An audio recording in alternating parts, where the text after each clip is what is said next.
আসসালামু আলাইকুম। যুক্ত হয়েছি আমি জাহিদ হাসান শাকিল, চ্যানেল আই লাইভে।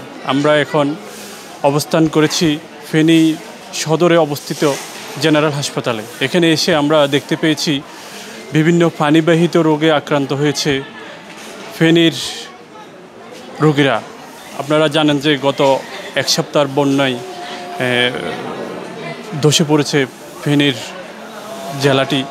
আজ আমরা ফেনীর একটি সরকারি 250 শয্যা হাসপাতালে এসে দেখতে পেরেছি এখানে পানিবাহিত বিভিন্ন রোগে আক্রান্ত হয়েছে এবং 100টিরও উপরে গত 5 দিনে ডেলিভারি হয়েছে বিদ্যুৎ ছাড়া। অনেকেই বলেছেন যে মোমবাতির আলোতেই শিশু প্রথম দেখেছে মোমবাতির আলোয়। এবং আমরা এখানে এসে আরও দেখলাম অনেকগুলি সাপে কাটা রোগী এখানে ভর্তি আছেন। এবং আরেকটি বিষয়, শিশু যে অনেকগুলি শিশু এখানে ভর্তি আছেন যারা ডায়রিয়া রোগে আক্রান্ত হয়েছে। আমরা রোগীর স্বজনদের সাথে কথা বলে জানতে পেরেছি এখানে আমরা রোগীর স্বজনদের সাথে কথা বলে জানতে পেরেছি এখানে পানির যে বিষাক্ত পানির কারণে রোগীরা বিভিন্ন রোগে আক্রান্ত হচ্ছে।